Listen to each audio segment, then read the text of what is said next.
This is Maestro Francesco Cilluffo, and we are joining you live from the Teatro Petruzzelli, and I wish you could see the amazing lobby space that we are in right now. It is absolutely gorgeous, so stunning. You have to look online so that you can see what it looks like. It's absolutely amazing.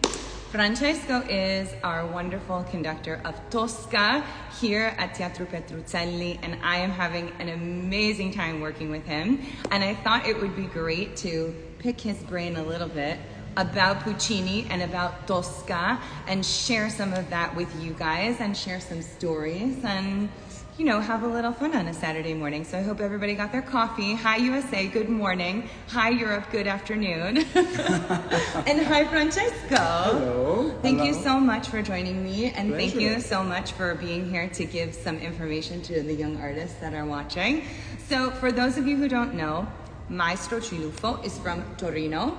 Yes. And has conducted pretty much all over Europe and all over Italy specifically. He's a fantastic Italian speaker, but also he speaks beautiful English and has done a lot in the United Kingdom. Yes. You've done the Grain Festival, you've done Holland Park, and you've done also Tulsa Opera in the United States. Yeah, I mean, actually, my first ever Tosca Was in Tulsa? Oh, there you go. High Tulsa Opera, and Weston Hurt was your Scarpia. And Weston Hurt was their Scarpia. So I'm so thrilled to have Francesco with us.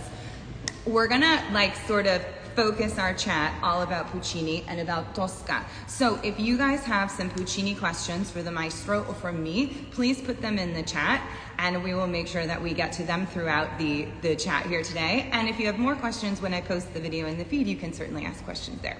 So first I have to know, is Tosca your favorite Puccini opera, or is there one that you love more? This is when, when you're a kid and mom and dad says, who do you love more, mommy and daddy? And sometimes you have to, that's how you start learning how to negotiate. Totally. Look, Tosca has always been in my heart.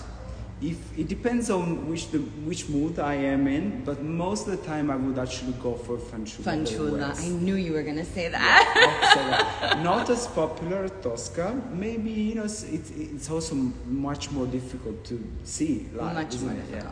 I mean, Tosca everyone knows, and that Tosca it's more frequently done. Yes.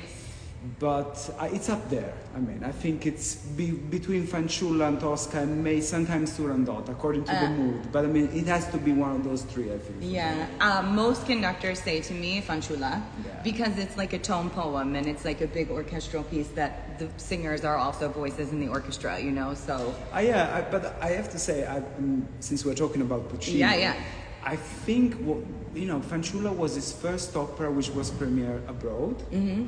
And it was premiered in New York. So it was the first time that an Italian composer had the world premiere in the States. Mm-hmm. And I think what we love of Fanciulla, apart from the lovely, orchestral writing and everything, is that it's a perfect combination of two incredible worlds. So all this, the tradition of Italian opera, of all, European culture. At the same time, there's such a this fresh air coming from the inspiration of being in another world, right? And the exoticism of what the West was at that time to him is really always really interesting. Yeah. Okay, so I find, especially Fanciulla and especially Tosca, I find the scores of these operas very fascinating to look through and to read.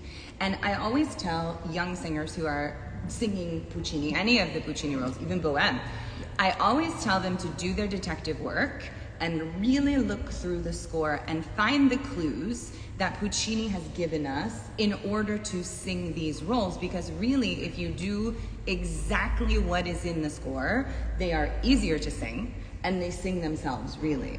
That has to do with the text, the dynamic markings, the rhythms, the tempo markings, all of those things. So when you are first looking at a Puccini score, how do you do your detective work, and what do you look for in that score to sort of give you clues as you're learning, like a new score, for example? I think with opera, for me, the beginning is always the text. Okay, awesome. I mean, of course, I'm lucky because Italian is my native language, so I don't have to do a lot of translation there. But when I do French opera or German opera, of course, I go through that process as well.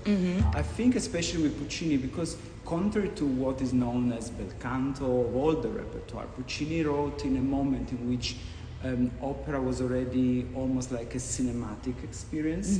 So that means that what we speak and sing at the same kind of rhythm. In a way, the natural flow of the language is there. So I think it's really important just to go through the text and really see what the text means, and also where the text is, in a way, highlighting something of the character. I think it is really important. Sometimes it's something that is not written, but is there. We were talking about Bohème. When Mimi says to Rodolfo, "Vivo sola soletta," she's not she's not just saying, I don't share a flat. She's sending a message, there's no boyfriend there. I live alone. I can host. Totally alone. So in a way, that's what I mean. Not just the words, but the way the text was chosen. Because in the case of Puccini, each single word is a specifically chosen for a reason. We know he was really a pain in the neck as a composer for the poor librettist who was just writing draft after draft, and he says, no, it's too long, it doesn't say what I want. It was really like, if you read the letters, fascinating. But fascinating. It's on the edge of bullying these poor writers, right? But so text first thing. Okay. Then I suggest having a read through at the piano, no matter what your piano skills are, but just to have a feeling, because I know that sometimes singers just go and see where the high notes are. It's okay, then he caught us. It's like, I can do it because just see where the road sits mostly, and as the first, and then even if you don't have a full score or something, but if you listen to it, and by the way, Jennifer, I think that it's important that we shouldn't condemn too much like all generation did of listening. No, I totally agree with listening to other recordings is essentially it's actually a tool of work. Absolutely. So and because by listening you realize the orchestra here is thick. Is this really for my voice? Is really is there a different way to deliver as well? Because I can tell when someone comes to rehearsal having studied and then listen to Callas or Caballé of that, And of course, you always have to be true to yourself, who you are, As a conductor, I love von Karajan, but there's no way I'm going to mimic von Karajan. No, of course not, but having the information from those recordings is extremely helpful. I also find, as an American, the language is not my first language, even though I do speak relatively. I speak, and I can translate very well. I translate faster than I can actually get words out of my mouth, but it's helpful for me to hear that language sung and spoken by native Italian speakers. I will never forget the first time I listened to the Tibaldi Butterfly. The words, I don't care about the high notes being under pitch, they are, but I don't care about it, because the words were so special coming out of her mouth. Every single syllable and vowel and double consonant and single every single phrasal double is made with such care. And that, I feel like, is very important to listen to. Also, yes, I would suggest always to listen to old recordings. Yes. Because not just because I think, I think we are very lucky to have many amazing voices, including yours, of course, nowadays. So I'm not one of those people that think, the voices of the past. But the reason why I say listen to things of the past is that because, of course, just because of a very simple reason, those were made when this opera were still pretty new. Still new, yeah, exactly. And so the way the text is delivered is much closer to what the composer meant. Because a lot of time, and I think you remember the first day when we did music here, the first thing I say about the duet in Act 1 of Tosca is I say don't think it's opera. Right. Because there's a spoken quality about the way the Puccini wanted the text to be delivered. Right. That is very modern to them. And so when you listen to Tebaldi, Stella, even older generation, it's actually pretty much part of their language. It is. And so there's so much we can learn and steal from them. Absolutely. And what do you feel about, you know, the traditions that come from those older singers and those older recordings? Do you feel, are you in the come scritto boat where we just do rubati that's written in the score? Or are you someone who also brings in those kind of traditional, this traditional rubato or this traditional portamento, or, you know, in Mi Chiamano Mimì, for example, where she does the some singers do the portamento up before the ma quando viene lo sge. How do you feel about the traditions, or are you more of a come scritto kind of guy? I have to tell you a great secret. Yes. There's not a single conductor in the world who does exactly what's written. I'm sorry, guys. It's my category. I'm fully aware, but it doesn't happen. You know, we just pick and choose, basically. We love to say come scritto when we agree with that. When it's not what we think, is like, yeah, it's written like this, but he meant something else. So, total full disclosure, nobody does it as come scritto. And the thing is that not even people who were actually the composer, like not Puccini, but for example, we have Cavalleria Rusticana recorded by Mascagni. There's not a single thing done as written. Oh, that's hilarious. And he should know. He wrote it. So I think for me is once I really learn what the piece is about, and I do a lot of research about the context in which the piece was written. Amazing. And I think that gives me a lot of clues about what to respect was written, what to update in a way to our sense, because, you know, we come to the opera after having seen, you know, a series on Netflix, a movie, something, so clearly not the same audience of Rome 1900. No, of course. So some things are pretty modern and are there. Other things, I just think they don't speak to the public today. And I'm fully aware, I mean, we're in Italy now, but not just in Italy, I'm fully aware that whoever comes to see Tosca probably knows the opera as some of the amazing recording of the past and the years.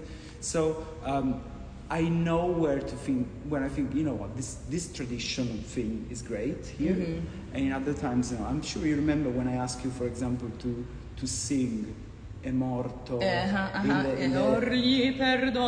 because also, luckily, we have some documents, like there's an amazing book, I think it's also translated in English, called Puccini, His Own Interpreter by Luigi Ricci. Puccini interpreti di se stesso, which is very valuable because basically this is a maestro collaboratore, so a pianist, a conductor, who was present when Puccini was putting on the operas.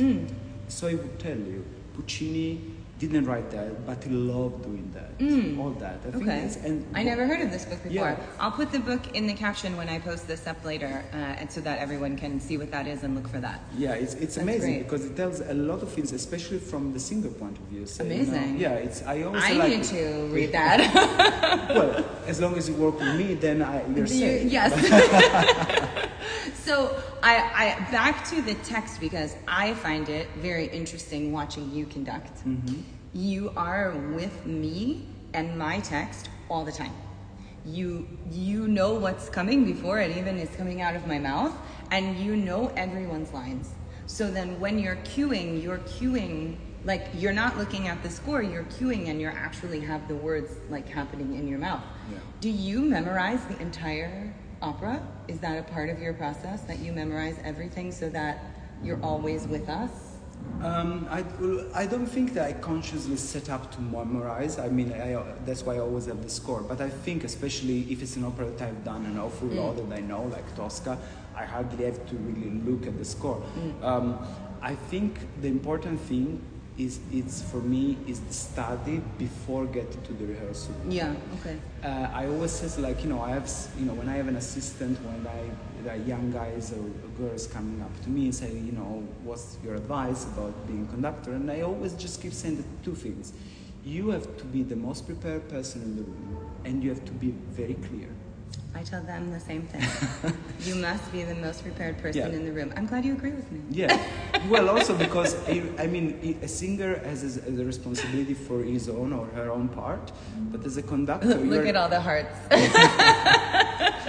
That's right. As a conductor, you are in charge, you are leading. You're absolutely. People through a score. Absolutely. It's really important. So yes, but also the reason I'm glad that you pointed out about the fact that I sing. You do. Singers. Yeah. Because I think it's not just helping people, because I know you know your words, you don't need me to kind of lip sync. No, but it's just that you're with us. Yes, but also because what we do as a conductor is basically communicating through body language.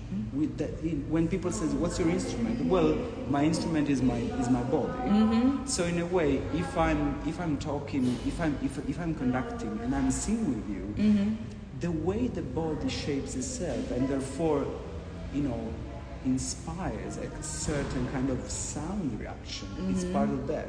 Yeah. I was actually literally the next part of my notes here, because you guys know I'm type A and have to have notes on everything. The next part of my notes is that I appreciate that you are such a singer's conductor. And I've noticed things in both the rehearsal room and now that we're with the orchestra that you're doing absolutely, like, to make sure that, number one, we are always heard. He has an assistant in the house who is constantly checking for balance, and then if she says no, it's too much, it's too this, he gets the orchestra down super quickly, and they respond with such positivity. And when they want to play out, then they get to play out, and it's amazing. But it's really incredible to me that you have so much care and sensitivity to the singers on stage. How did you sort of develop that? Was that with someone you studied with, or where did that come from, that sort of like singer's conductor and sensitivity aspect of your work? I think, I started to study music because I loved opera as a kid. I decided to be an opera conductor when I was 5. Amazing. I don't come from a family of musicians, but my father was very much an opera lover, so he would listen to recordings, and I was so fascinated by this world. And I remember 5 years old, I listened to Aida. I felt like, okay, I'm done. That's what I want to do. And then I entered in the children's chorus of the Opera House in Torino. Oh, okay. And funnily enough, my first opera was Tosca. Oh, and my gosh. Tosca was Renata Scotto. Oh, my God. I'm not that old, but I was very young. Amazing. And I remember, because I was already in a way thinking forward, I remember people from the chorus commenting about the conductor, saying like, he doesn't agree with us, he doesn't give us clue. And I realized, like, this is not a good thing, right? Because people are complaining about that. So I made a mental note, since you like making notes, thinking like, okay, Francesco, when you grow up and you become a conductor, just learn about singing. And so I did. So when I was in my conservatoire, I was actually privately studying singing for 1 year. Oh my gosh. Just because I felt like, I want to know. I want to know how it works. And of course I have a completely useless voice, but I always was like, I'm like a central unheard baritone. Amazing. Perfect. But anyway. Perfect. But that's, I think, why. Because I think, why conducting opera if you don't want to make it with the singers? It's not as if opera is the only repertoire the conductor can do. Right, of course. And I just believe that breathing together, it's just like an act of, of being together, an act of love as well. Yeah, right? absolutely. Because of being on the same page. And collaboration. Yeah. You can collaborate with the maestro and the entire orchestra at the same time, and it's very special that way. And you sort of feel like you're singing together, you're playing together. It's really, it's lovely, and I'm sure what comes out into the theater is different. Yeah, I think so. I think so as well. So who are your favorite singers of the past, if you had to pick some? Doesn't have to be sopranos, it can be baritones. Okay. Well, I have to say that, of course, Maria Callas has been, the clear.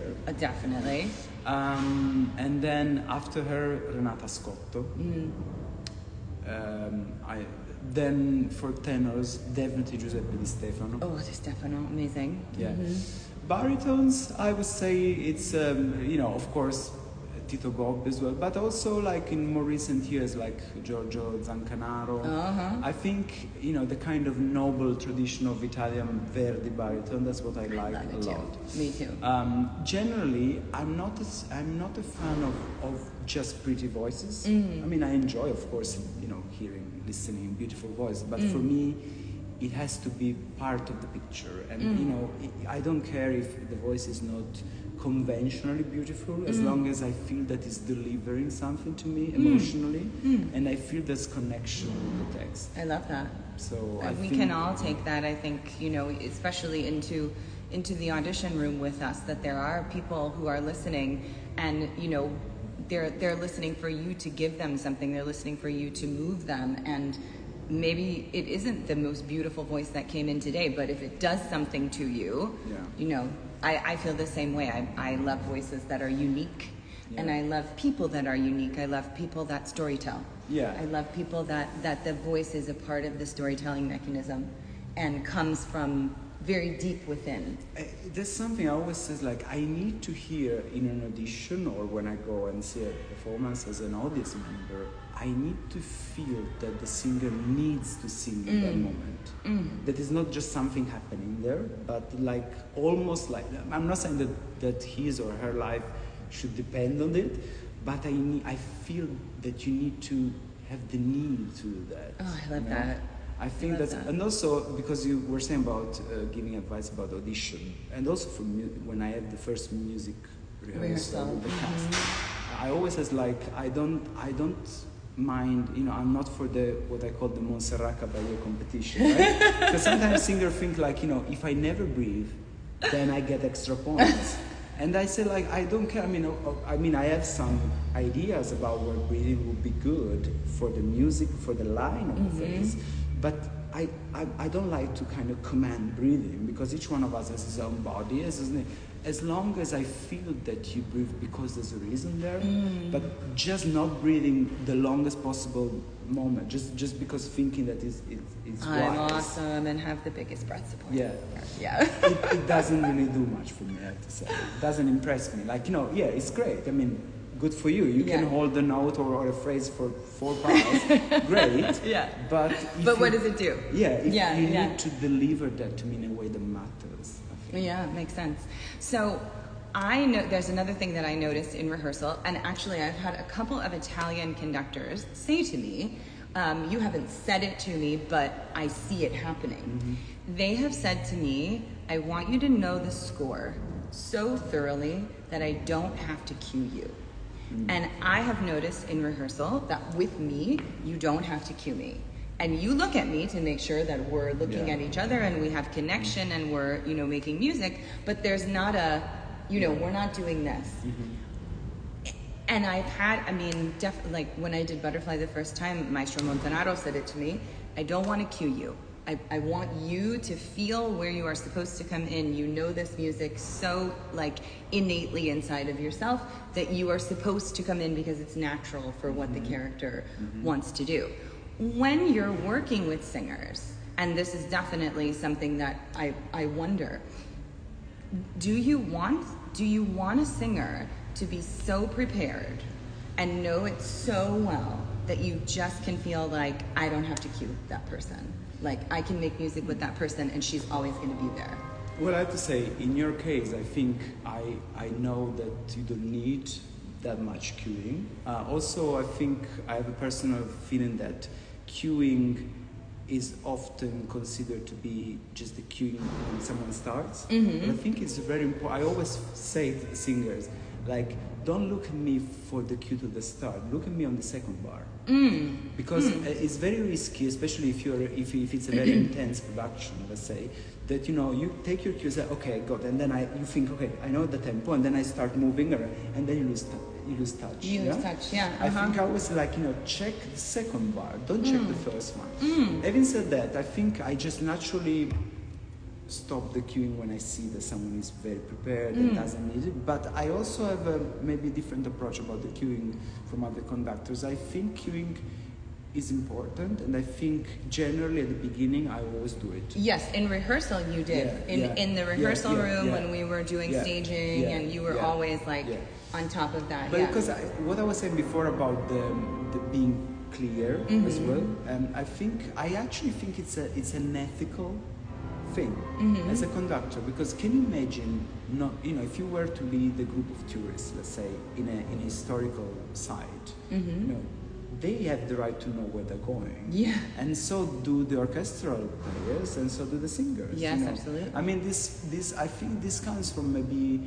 an older generation of symphonic conductors who thought that cueing an opera is to, like I say, it's a bit like compromising rather than being in the beautiful creation like that. But I think cueing is part of the opera, because I think if you cue, it means most of the time that you breathe with the singer. Yeah, absolutely. And so somehow that comes all together. Yeah, absolutely. And along with that, you are so clear about how you change and set tempi in our rehearsals and in the scores, and we just did an stage orchestra rehearsal. I love the tempi that you take, especially in Act 2.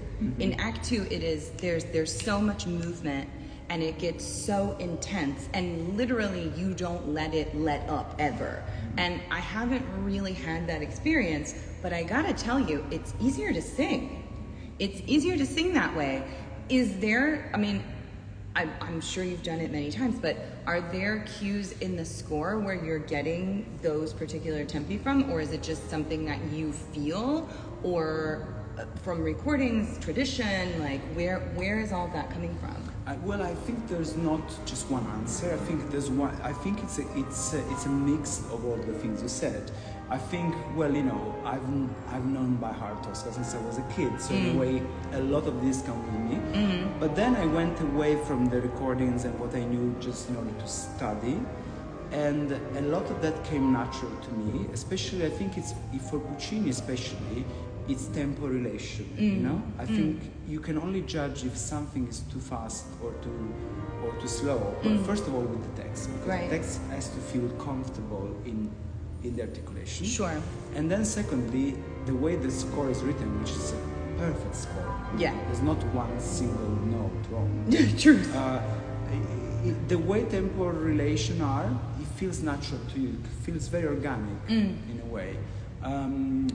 That, and also I feel that especially Act 2 is the most cinematic in a way. It is. And so somehow the rhythm is there, I think, very much in it. As much as I think rubato is the key word for Puccini, of course. Right. There's not one single bar the same, tempo or speed of the one before.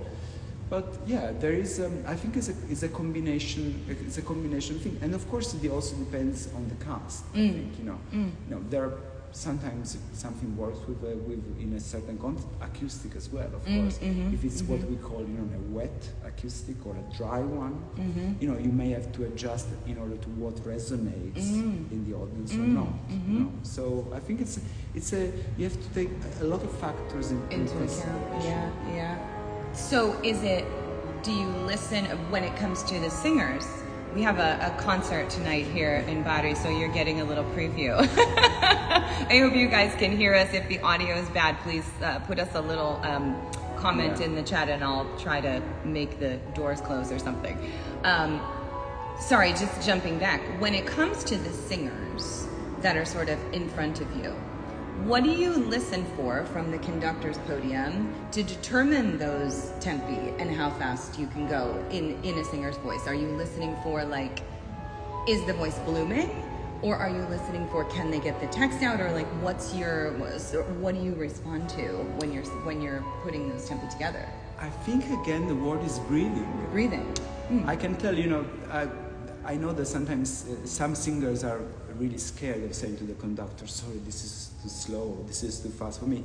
But I can tell. I think one day in rehearsal, I think it wasn't with you, but a colleague of yours, I was conducting and I was quite happy with the tempo, and then I realized that I felt that there was not enough time for the singer to breathe. So I stopped and said, this is too fast for you, right? And she said, well, yes, actually. And I said, tell me, in a way, I can feel it. Because in a way, although of course we breathe in different ways, because luckily I don't have to produce the sound. Right. Very good for the audience. Right. But in a way, I feel, or sometimes there are sculptors who need actually either more time to breathe, or actually they think they need more time. Right. But actually, by going faster, you help them, because otherwise they're going kind of. And then they lose the support, right? Those treacherous 2 pages in the middle of Act 2 where they have to do the mia mia, and that is always scary. I know. So I think it's a combination. I have to say, because I've been doing this for so many years, and also before being a conductor, I worked a lot as a coach with singers. Oh, amazing. For many years, since I was in high school, basically. So I kind of instantly feel when a voice is comfortable, when sometimes I can push to get more, or when it's time to say, Francesco, your ideas were that, but this is what we are now. Right. And you cannot force yourself on a voice that is not necessarily going there. There are other qualities that you, and also what I think is great is that it's a journey of discovery for both of us. Sure, absolutely. Because I may have an idea, but then I hear something from a different kind of voice, maybe, and I feel like, this can work too. Yeah, amazing, fantastic. So when it comes to Tosca, specifically, and specifically Act 2, it's so thrilling. Right? And everybody just wants to rage out and play as loud as possible. We all know what pages we're talking about. You can check my reel from yesterday. How do you get the orchestra to not rage and to stay at a volume level that works for the particular singer that you have, in front of you?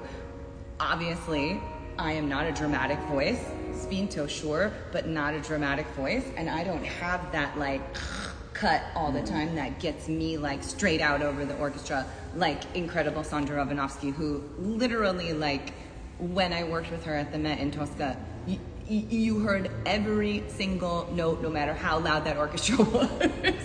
So how do you keep the orchestra sort of under and with the singer, so we can all kind of rage out together without the 80 pieces covering the one, set of vocal folds on the stage? What's your trick? What do you do for that? Well, now I probably have to give out my theory. Oh, okay, I'm ready. I have a theory. Give us the theory. And it's called the oven theory. Oh, okay. So in the oven you have the knob that you take you put the temperature up and down. Yes. It's the same thing. You have to know, because if you say to the orchestra all the time, quieter, you lose that kind of excitement that is there in the sound. But if you just encourage them to play, then you lose the balance, right? So what I say is this is what I do in the orchestra reading. I set those bars in which either the singer is not singing or she's singing in a tessitura that makes it very easy for the voice to soar. And I say, okay, it's written fortissimo there, put mezzo forte. Now, those 5 bars after, still mezzo forte, put double F. So I say that's the oven theory, because you have to know where to switch. Where to turn it up and where to something doesn't burn, amazing. Or it's undercooked. I love it, amazing. Yeah. So I think that's the level. I think also a key issue for the orchestra is also to train the orchestra. I mean, they don't need it here in Petruzzelli because they're amazing, but generally to train the orchestra to listen. Of course, what we hear from the pit is not what the audience, can hear. Right. Of course, we hear the orchestra, but there's a point in which, and by being trained many years, this, you feel from the podium, from the podium and from the pit, that you feel that kind of sound just above the orchestra, and you feel like, okay, this is fine. And I check, as you said, with my assistant, and I turn, it's like, is this fine? Like, no problem. I think it takes a lot of work. I have to say. It does. And it takes a lot of preparation. Yeah, so of because course. You have to make 70 people in the room, orchestra reading, doing write down, please write down, mezzo forte, not forte. And when you rehearse, you think that is it going to make really the difference, mezzo forte? It does. I always say, like, you'll see how much time we save once we go to stage an orchestra, because we already create this kind of temperature difference that's going to kind of fully baked at the end of the performance. The oven theory. Yeah. I'm obsessed. It's fantastic. You can say, like, you heard it here first. You heard it here first. The oven theory for the orchestra. I love it. Okay. So just switching gears for a minute, you're also a composer. Yes. What kinds of things do you compose, and where do you take what composers do you take your inspiration from in your own writing? Well, I trained both as a conductor and composer in Turin, in my hometown, and then I went to Guildhall in London and King's College. So I've done both all the time. But then 10 years ago, I started to do more conducting, and gradually the composing kind of stayed there in the back burner. I would say that my main model were the kind of late tonal composer like Barber, Benjamin Britten, of course, Menotti. Many actually. You can say John Adams, Tobias Picker. I think I always looked as a composer for something that would go to the audience rather than reject them in a way. At the same time, I do feel that vocal writing was very much part of my inspiration. I've done operas, I've done song cycles and everything. And I bring that with me every day as a conductor. I guess in a way, the oven theory, it's also because you know how to put hands on the score. Sure. Because if you have a training of a composer, which in the past all conductor had, was compulsory, you know how the orchestra works, you know how the mechanism works, you know how orchestration works. Right. Sometimes, even very famous conductor would go and change a few things. Some, like Tosca score is pretty much perfect, but for example, if we were talking about Manon Lescaut, who's a very early Puccini opera in a way, some of the orchestration is really, really thick. And sometimes you need to kind of, take away a bit of doublings, when there are many instruments doing the same melody on top of the voice. So in a way, I'm always a composer, even if I'm not necessarily writing down notes. Yeah. And I think that gives a lot of help, I think, for especially when I do wax for the opera that I've forgotten, rare operas, because sometimes those operas have not been performed for many years. They need a second chance in a way, right. And by knowing how to highlight the good things and maybe kind of hide the bad part of it, even just how to shape it, right? It's like there's a section that doesn't quite work, so let's make it a bit faster so we go to the next good bit. So I think in a way the pacing and the structure is still there as a composer, only I'm doing it with someone else's notes. I love that. Fantastic. I saw a question here. If you guys have any questions, please put them up in the chat. We have Mario Arrevolao, tenor. Yeah, I think so. Mario, hi, ciao. Mario. Dear Maestro, grazie for sharing with us. Nowadays, we are seeing and hearing many young voices singing Puccini repertoire, who's nothing wrong with it, but what do you think about young artists? Let's see, what do you think a young artists are still missing when they sing this amazing repertoire? Thank you. Okay, so I think Mario is asking about younger singers singing Puccini, and are they ready to sing Puccini? And is there anything that they might be missing in their education? Or, as a young voice that they would get as they were older to sing Puccini? I think that's what he's asking. Well, I think, as you know, Mario, probably there's no such a thing as one Puccini role. There are so many, and I think it really depends on each situation. It is true that Puccini, especially if you do it, on a big stage with the orchestra, requires a certain maturity of the voice.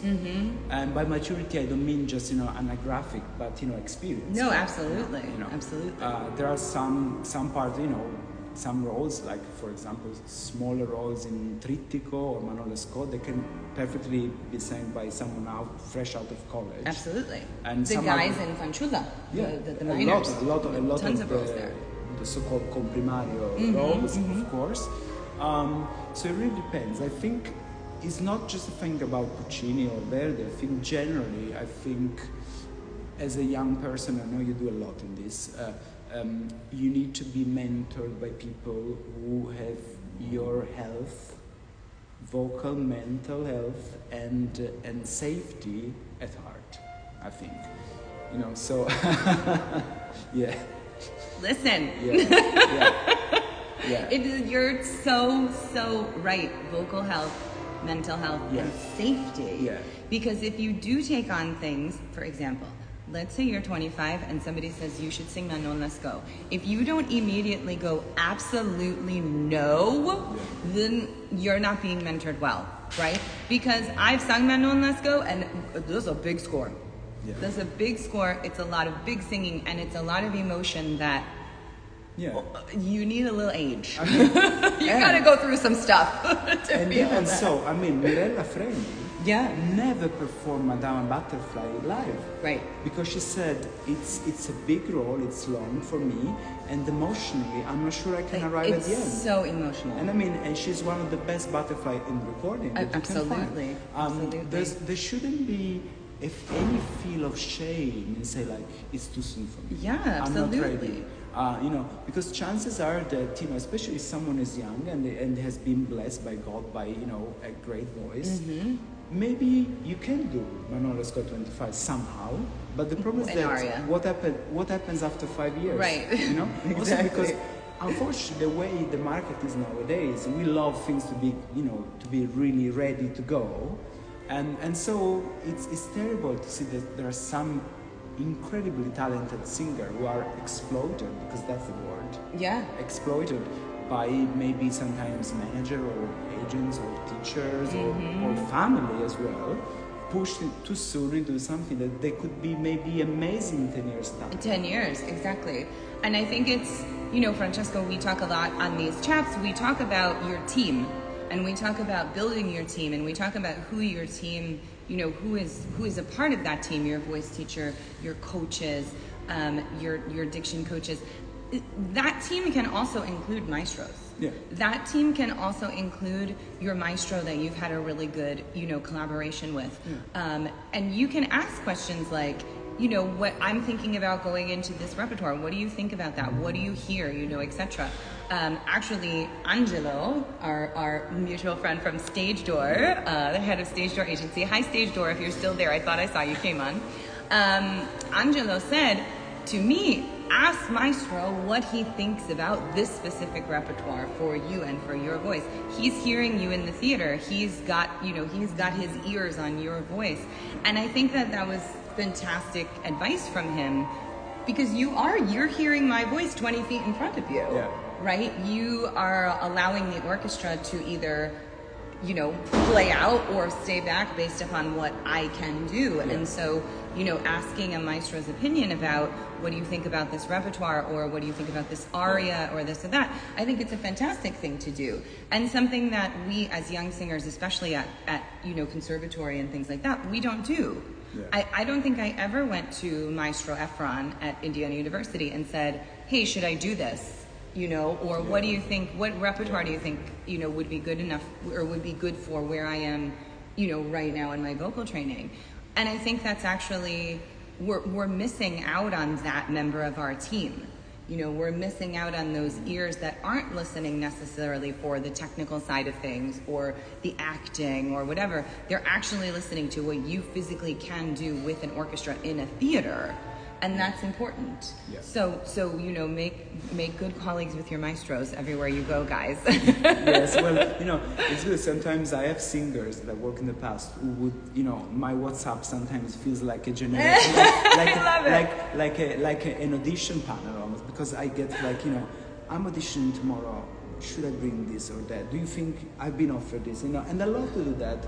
Also, I'm fully aware that for sometimes conductor feel such a connection with singer. Sometimes it's hard for us to think about just that singing. What I mean is that let's say that we do an amazing Tosca here, which I'm sure we do, and then if I were another conductor, tomorrow someone's like, oh, we give you the first 3 Stanley Isolde. Would you like to a soprano? I feel like, oh, I love working with Jennifer. I'm sure we can do maybe 3 Stanley. I can, if the orchestra is down, maybe they'll, and yeah, you see. So, bad conductors, in that case. So but also all this, going back to what I said before. Yeah. It's all about study and knowledge, not just going with the whim, with what I feel, what I don't feel, because I feel as a conductor great responsibility, because I know that if I'm conducting a repertoire, which is not mine, my arm doesn't fall down, my arm doesn't shrink, my arm still functions. Right. I just have maybe a bad experience, but that's it.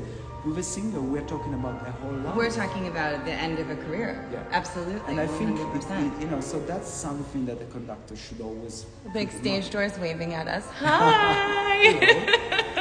I just wanted to scroll back up. I saw another comment up here. Hopefully not about my vest. Nobody's where do you get your vest? You guys see this amazing vest that he has on? I'm obsessed with it. It's like, I put it on because she said so the other day that it looked nice. It's beautiful. Debbie Skid, hi Deb. La Rowley one shows a lot of love to her students and mentees. Yes, I do, absolutely. Because I had good mentors.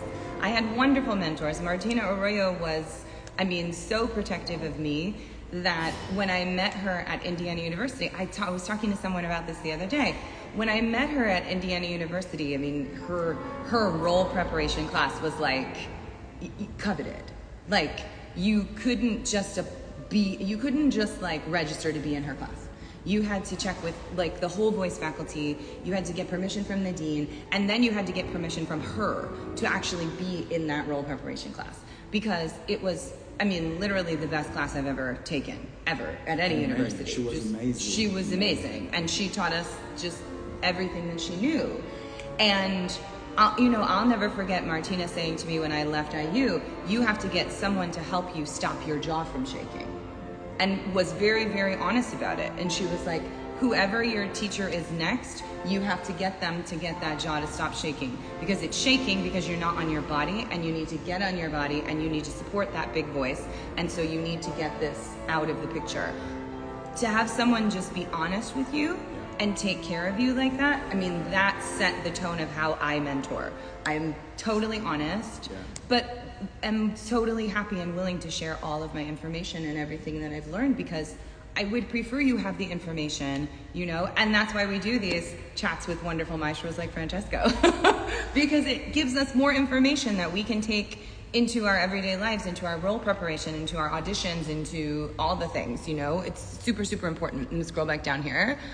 Another question. Do you ever feel that you must have a certain singer in a production because of your chemistry? Oh, that's an interesting question. I think that's a bit what I touched on before. Yeah. Do you do that? Do you like to do that?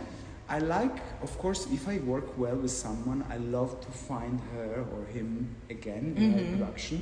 But I'm definitely not one of those conductors who want to work always the same people. Because I think one of the great things, especially when you redo again and again the same opera, is just to discover new things with other people. Yeah, absolutely. And I think there's such an incredible wealth of talent nowadays around. So much talent. Of course, I love some singers and I love working with them, but I always keep an open mind, because if someone says like, have you ever heard of this singer, and I say no, let's hear. Let's hear. I don't think I have any prejudice about that. Yeah. Actually. Absolutely. Yeah. I think it's true. There's so much talent. Also, the singers you had chemistry with the last time, you didn't know they even existed before that time. So chances are we didn't know each other. No, so chances are that it may happen again. Yeah, absolutely. So, what does it say down here? Picking up a lot of golden nuggets on your conversation with each other. Oh, thank you. I'm so glad. Fantastic. Okay, so if you guys have any more questions, shoot them in the chat, but I'm going to do some wrap-up questions, very quick ones for you. You ready? Okay, favorite composer? No! Yes, you got to pick one. Giuseppe Verdi. Verdi, I would go with that too. Favorite conductor? Giuseppe Sinopoli. Oh, Sinopoli. Ah, so close to that. Favorite opera to conduct? Aida. Aida, amazing. Favorite Puccini opera? Fanciulla del West. Fanciulla del West, right. What one piece of advice would you give to young singers taking on a Puccini role for the first time? Check with yourself, with your instrument all the time. If something is too tiring, if something doesn't feel right, just say, okay, I stop here for a moment, let's regroup, maybe it's too soon. Like, don't hurt yourself. I love that. There's a question here from Elizabeth. Elizabeth Cohen Soprano. Hi, Elizabeth. Who is your current team, the people who you trust with your voice? Oh, I'm assuming that's for me. My current team, my voice teacher is Michael Paul. He's also the voice teacher of Brian Jade, who just debuted in Forza del Destino at La Scala. Hi, Brian. And he just had a baby yesterday. Oh, yes, true. I read that. So congratulations. So Michael Paul is my voice teacher. My vocal coach is Anthony Manoli, who is a New York institution and works with Sandra Ravinovsky and Stephen Costello and just one of the best people in the entire business. My Italian coach is the fabulous and just the most beautiful person in the entire world, Lucy Tucker Yates, who is out at... You know Lucy? Lucy sang one of my pieces in New York. No! Yes, of course. Lucy! She sang one of your pieces? She sang she was a marvelous singer. In a workshop of Il Caso Mortara, my opera that was done at the Di Capo Opera Theater in 2010. God. She was there for the workshop. Yeah? She's an incredible amazing, singer. Of course. She's an incredible woman. She is literally the Italian coach in the United States right now, working for the Lindemann program, working at UCLA. I mean, just spectacular. I don't put anything on stage in this country or any other country unless she has heard it multiple times, because the way that she gets Americans to feel the Italian language in the Italian style with the accento tonico is otherworldly. It's beyond anybody else, what I've been able to do with anybody else. And then I also have another coach, Ksenia Letechina, who I love very much, who lives in Palm Beach and is working at the Met right now. So my team is small, but I trust them all so much with my voice. And I don't accept anything new until everyone has put their stamp on it. So I will tell you guys a little secret. I'm going to prepare my first Andrea Chenier for next season.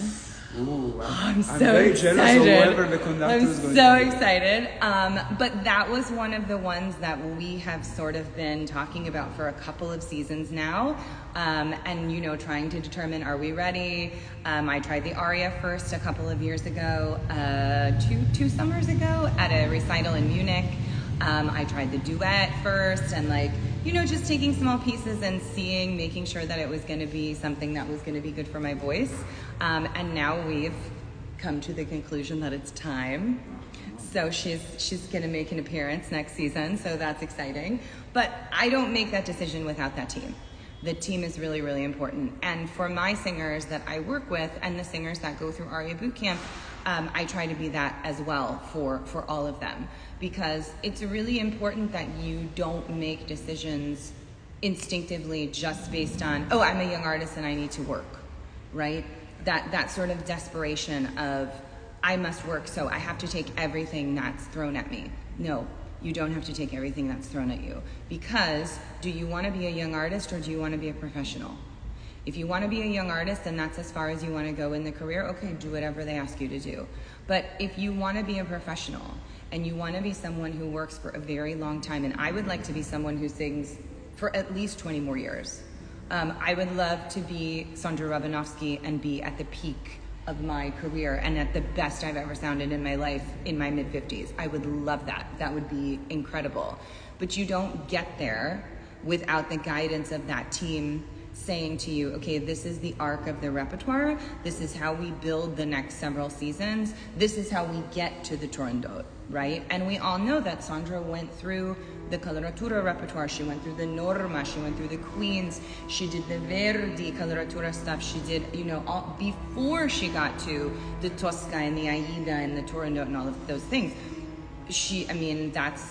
That's what her and Tony did. I mean, they built this way of going forward, and it works. It works. You can't sing everything. Yes, guys, you can't sing everything. You can't sing Verdi and also sing Baroque. It doesn't work that way. And you have to have people on your team to say to you, I know you want to work. I know that you feel the drive, but you're not ready for that yet. And you have to trust them to listen to that. And I love being able to write maestros that I have worked with in the past and say, we had such a wonderful experience doing, Trovatore or whatever. What do you think about this? And I think that it's an important person to have sort of, in your address book on your phone. It's very, very important. And in your WhatsApp, as you said.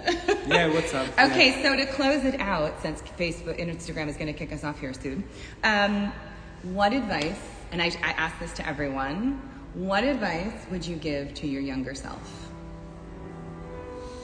I think to be more optimistic, because I come from a family where no connection whatsoever with music, and there were moments in which I was really thinking like, am I going to make it? And I did. So I would say like just to stay hopeful, which is very hard. It's very hard. It's very easy to look backward, but when you're in that position, looking forward sometimes it's not that easy.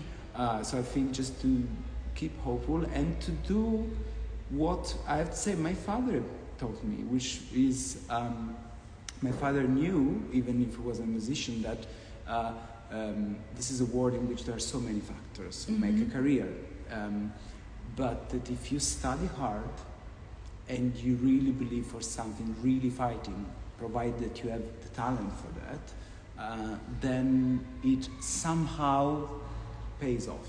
And that's the same reason why the advice I give to younger colleagues: just be the most prepared person in the room, be very clear. Nobody can take that out of you. Nope. Anyone could like, not like, friends, whatever, but those two things nobody will say like, I don't understand what's the 2 or the 3, or say you don't know the score. Nope, absolutely not. So that's pretty simple. That's fantastic. That's amazing advice. Thank you. Thank you so much. Thank you for taking time out of your day off. And thank you for me join me here. Oh, it's a ginormous pleasure.